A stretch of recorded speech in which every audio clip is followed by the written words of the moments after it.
चेला राजनीति में आके मुख्यमंत्री भी हुई है। चाल पहले ही गड़बड़ नजर आ रही थी, अब चेहरा भी बिल्कुल साफ हो गया है। अब यहां किसने है पी और किसने है पिलाई, ये तो समझना बड़ा मुश्किल हो रहा है भाई। लगता है सबने मिल बांट कर है पी और पिलाई। बैठा हूं दिल में इतने राज छुपाए, जरा सा होंठ हिले तो जाने कितनों का दिल डगमगाए। आज न्यायालय ने जो निर्णय सुनाया है वो तथ्यात्मक आधार पर है।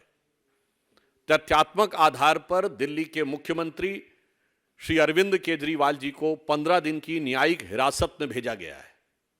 परंतु इस तथ्यात्मक आधार से बड़ा संवैधानिक और नैतिक प्रश्न खड़ा हो रहा है, क्योंकि वो हिरासत से सत्ता की सियासत करने वाले मुख्यमंत्री तो रह ही चुके थे और अब अभी तक उन्होंने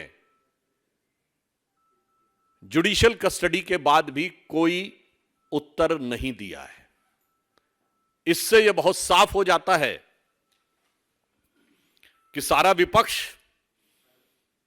जिन आरोपी को बचाने के लिए प्रयास कर रहा था, न्यायालय की दृष्टि में वो गंभीर आरोप हैं, और जो लोग केवल बयानबाजी करने का प्रयास करते हैं, यह विषय सिर्फ एक कानून या नियम का नहीं है। निश्चित रूप से न्यायालय के समक्ष कुछ ऐसे तथ्य रहे होंगे जो ना आपके संज्ञान में है ना हमारे संज्ञान में है, जिनके आधार के ऊपर यह निर्णय लिया गया। अतः हमारे विपक्षी दल जो निरर्थक और अनर्गल बयानबाजी करते हैं, उन्हें इन गंभीर तथ्यों पर विचार करना चाहिए और न्यायालय ने अपना इस विषय पर अभिमत दे दिया है। यहां पर मैं याद दिलाना चाहता हूं, ये रामलीला मैदान में ही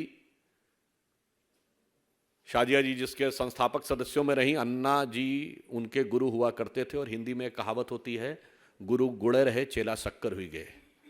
तो गुरु ने तो कहा था हम राजनीति में नहीं आएंगे, चेला राजनीति में आके मुख्यमंत्री भी हुई लिए।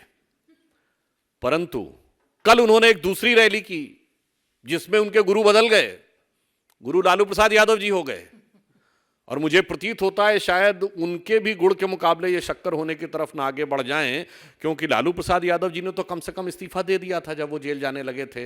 अभी तक इन्होंने इस्तीफा नहीं दिया है।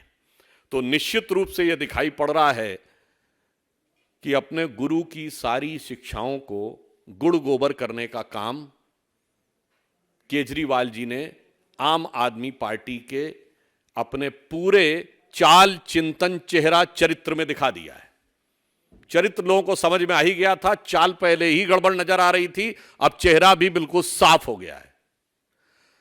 अब मैं यह भी कहना चाहता हूं कि इस प्रकार की मीडिया में रिपोर्ट आई है कि केजरीवाल जी ने वहां नाम लिया है कि मुख्य आरोपी विजय नायर आतिशी और सौरभ भारद्वाज को रिपोर्ट करते थे। महोदय, अब मैं ये कहना चाहूंगा, ये तो समझना बड़ा मुश्किल है कि भाई शराब का घोटाला तो था, जिसको देखो वही आज यहां मदहोश है। अब यहां किसने है पी और किसने है पिलाई, ये तो समझना बड़ा मुश्किल हो रहा है भाई। लगता है सबने मिल बांट कर है पी और पिलाई। यह दर्शाता है, या जिसे हमने हिंदी में एक कहावत है ना, एक हु तो समझाइए आके कूप ही में ही भांग पड़ी है।